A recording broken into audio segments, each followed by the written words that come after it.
on-the-spot survey mga kapatid. So, before we start, let's pray one more time mga kapatid. At habang ako po ay nag-pray, pag-pray nyo din po ako. Dahil hindi po ako nakapag-pray. So, let's pray. Father God in heaven, we ask for your blessing, Lord. We ask for the Holy Spirit as we worship your name and read your words and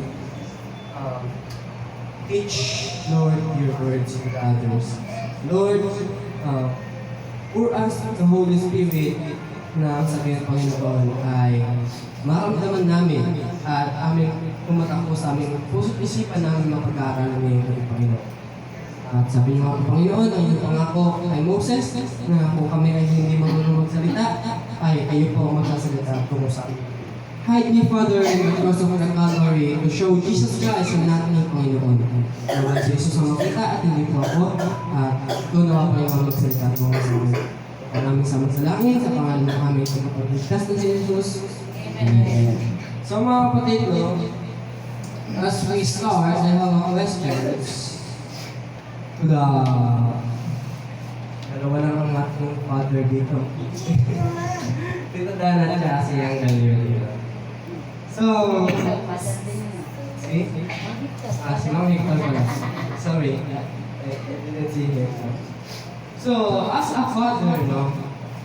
Siyempre, masaya para sa isang tatay na nakakapagbigay ng regalo sa isang anak. Tama ba? Amen. Amen. But, if yung anak ninyo ay nanghingi ng isang bagay, ito ay makakasama para sa kanya, ibibigay niyo po kaya? Hindi. No? Halimbawa, Dad, gusto ko ng kotse. Pero, wala tayong pambili. Dad, gusto ko ng ganito, ganyan. Kung makakasama sa isang bata, no? Or sa inyong anak, ito po ba ibibigay ninyo? Hindi. Siyempre, hindi. No? So mga kapatid to, sorry, ito po ay ang sa ating pag-aaralan ngayon, sa ating ika-50 mga kapatid. Because ang ating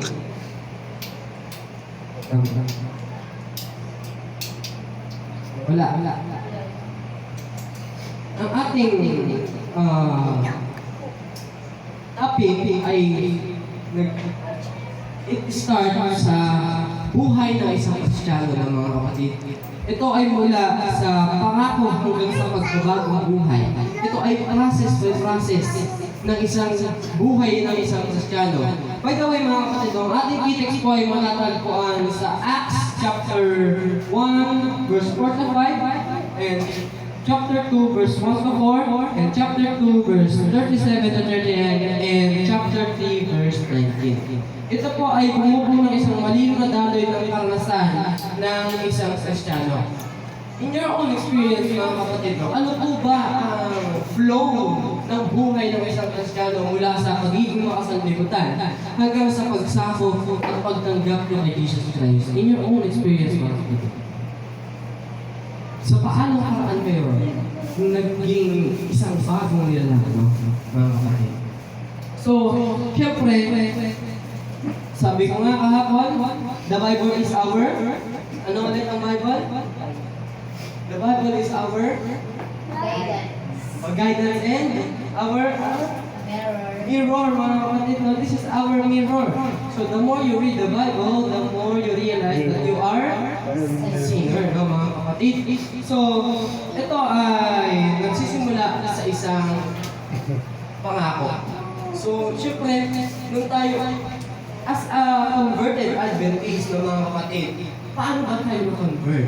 Siyempre, gumamit ang Diyos ng isang tao. Tama?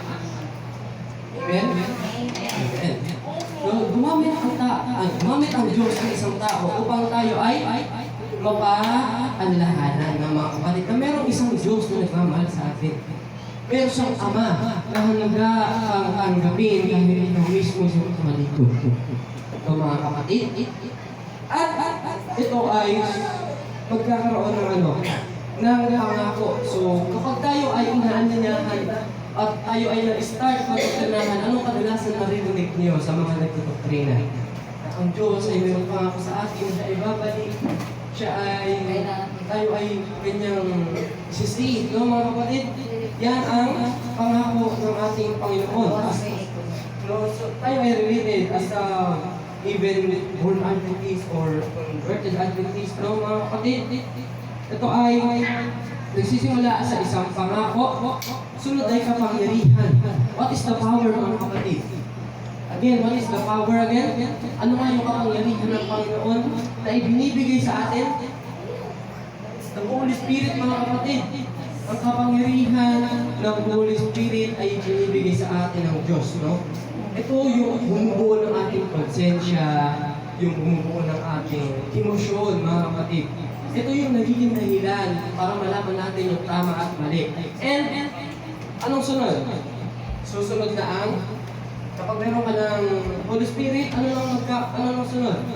Ma-realize mo na ikaw ay makasalanan. Then next,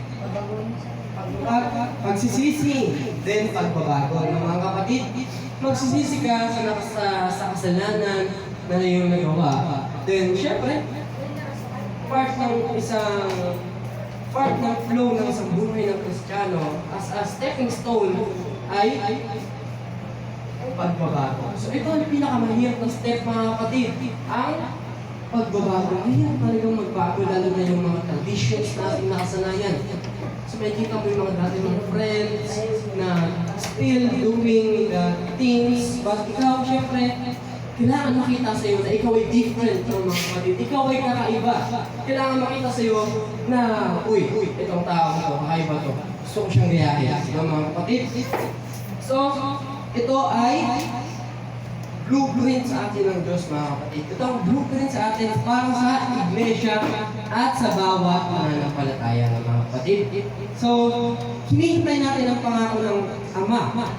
So, kapag nangako ang Ama, no, hindi ito agad pinupunta ni Jesus ang hindi agad pinapunta ni Jesus ang mga alagad sa misyon nung sila ay umakyat sa bundok ng Olivo ng mga kapatid. So, inutusan sila na wait. Sorry mga kapatid. So, sila ay naghintay ng mga kapatid. At ano ang pangako sa kanila? Ano pangako sila sa kanila doon sa bundok ng Olivo? The baptism of the Holy Spirit ng mga kapatid. Hindi tubig, kundi kapangyarihan mula sa langit. Ano ito? Ang bunga ng Espiritu ay ano? Pagmamahal. And also? Kapayapaan. Ano ba?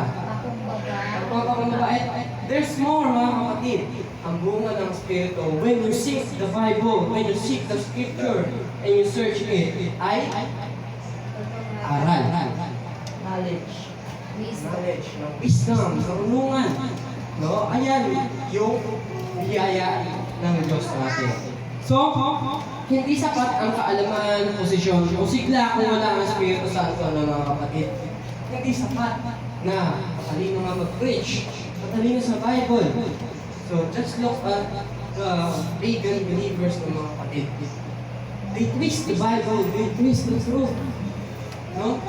Para ano? Jesus says, ma-uplift yung sarili nila. Yun yung gain nila. And the sad thing, mga kapatid, no? They use the scripture in the wrong way. Why?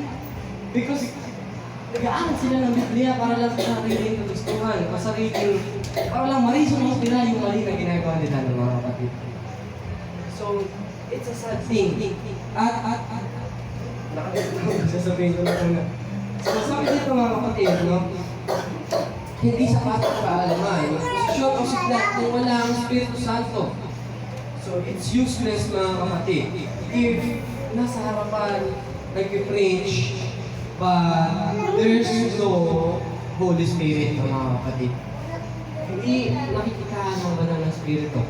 Hindi tayo nakikita ng pagbabago. So tayo ay nangangaral sa ibang tao, but we still do the thing na makakasama para sa atin. At sabi dito, ang tunay na gawain ng Diyos ay nagsisimula sa paghihintay at pagsunod. So we are the Adventist mga kapatid, habang tayo ay naghihintay tayo ay sumusunod. Amen? So, maraming Kristiyano ang gustong gumawa para sa Diyos, no? But, ang one thing na ayaw ay maghintay. Maghintay saan? Sa Diyos. Doon sa katuparan na mga pangako na kanilang hinihiling. No? Ayaw nila maghintay. I experienced that mga kapatid na naiingit ako sa mga tao na wow, itong pastor na ito ay sobrang galing mag-explain. Ang galing naman itong liman ito mag-explain ng talata sa Biblia. Gusto ko maging kasing talino nila ng mga kapatid. Gusto ko, wow, grabe. Kahit hindi ka siya tumitingin sa Bible, kabisado niya, na-explain niya.